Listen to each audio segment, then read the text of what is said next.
Hi Virgo, how are you? Welcome to Tarot. This is your weekly tarot reading, weekly tarot predictions for 13th December to 19th December. Your overall energies, overall look, your health, your career and your love life relationship. Let's see आपके लिए weekly tarot reading है, weekly tarot predictions है. ये हफ्ता आपके लिए कैसा रहेगा, जो कि है 13 दिसंबर से लेकर के 19 दिसंबर. आपकी लव लाइफ में क्या चेंजेस आएंगे, आपकी हेल्थ कैसी रहेगी, आपका करियर, उसमें आगे क्या तब्दीलियां नजर आएंगी, तो देख लेते हैं इस रीडिंग में. अगर कि आपको वीडियो पसंद आती है, लास्ट में वीडियो को लाइक कर लीजिएगा.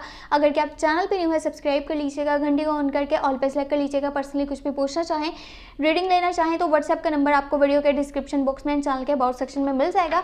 एंड एक काम आपने लाजमी कर लेना है, वो ये है कि इस वीडियो के डिस्क्रिप्शन बॉक्स में मैंने जो लिंक दिया है वो वीडियो आप लाजमी वॉच कर लें, क्योंकि वो दिसंबर की लव टैरो रीडिंग है. उसमें आपकी भी एनर्जीज़ हैं, आपके पार्टनर की भी एनर्जीज़ हैं एंड आपके रिलेशनशिप की भी एनर्जीज़ शामिल हैं, यानी कि रिलेशनशिप का फ्यूचर आगे क्या होने वाला है. तो उस वीडियो को वॉच करना आपके लिए बहुत ज़्यादा ज़रूरी है. बाकी अभी देख लेते हैं ये हफ्ता आपके लिए कैसा रहेगा, जो कि है 13 दिसंबर से लेकर के 19 दिसंबर.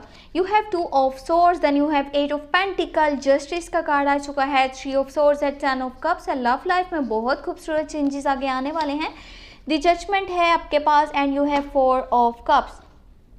आपका मूड यहाँ पे थोड़ा सा डिस्टर्बिंग रहेगा, या फिर ऐसे जैसे कोई इंसान थोड़ा सा बेजार होता है ना, या इरिटेट है, फ्रस्ट्रेट है, इस तरह की कुछ एनर्जीज आपकी रहेंगी. यानी आपको कोई फ़र्क नहीं पड़ रहा कि सामने वाला क्या बोल रहा है, या आपके पास कौन सी अपॉर्चुनिटीज़ आ रही हैं, आपके माहौल में क्या चेंजेस आ रहे हैं, कोई भी आपको फ़र्क नहीं पड़ा. आप थोड़े से मूडी दिख रहे हो और वैसा कर रहे हो जैसा आप चाहते हो, चाहे फिर वो सही है या गलत है, इस बात से भी आपको कोई फ़र्क नहीं पड़ने वाला. अगर आपके कोई लीगल इश्यूज़ चल रहे थे तो अब फैसला आपके हक में आएगा, ये एक अच्छी खबर है. बाकी कुछ टफ डिसीजंस लेने का टाइम आ चुका है. 13 दिसंबर के बाद एक ऐसी सिचुएशन क्रिएट हो जाएगी कि आपको सख्त फैसले लेने पड़ेंगे. अब वो करने का टाइम है जो सही है, वो नहीं जो कि आसान है. कुछ पास्ट लाइफ में मिस्टेक्स आपसे हुई हैं, कुछ गलतियां आपने करी हैं अपने माजी में, और वो उस चीज़ पे अब अपने आप से कमिटमेंट करना लाजमी है, इस बात के लिए कि वो चीज़ें आप अगेन नहीं दोहराने वाले. देन ऊपर वाला आपकी मदद करेगा, जिससे कि आपके स्टैंडर्ड में एंड आपके स्टेटस में एक बहुत बड़ा चेंज अब आपको देखने को मिलेगा.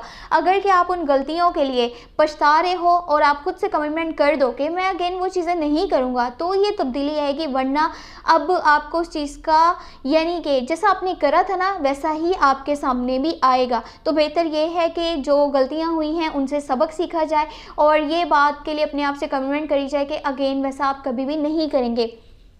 कुछ रियलिटीज़ आपके सामने आने वाली हैं 13 दिसंबर के बाद. किसी की कोई सच्चाई सामने आने वाली है, किसी पे आपने ब्लाइंडली ट्रस्ट किया था, यानी आंखें बंद करके आप उस पर यकीन करते थे, ट्रस्ट करते थे, लेकिन उस इंसान ने आपको धोखा दिया है. अब आकर के आपको पता चलेगा कौन आपके साथ है, कौन आपके खिलाफ है.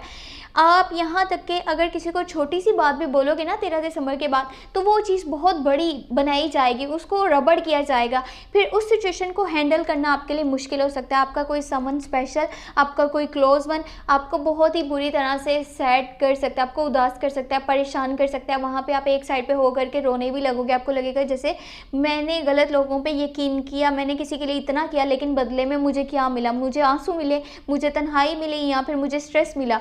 तो ये चीज़ें ना आपको मेंटली बहुत डिस्टर्ब करी हैं. अगर आप मैरिड हो एंड प्रेगनेंसी से रिलेटेड कुछ इश्यूज सामने ना आए तो आपको बहुत ज़्यादा एहतियात भी करनी पड़ सकती है 13 दिसंबर से लेकर के 19 दिसंबर के बीच में, ठीक है.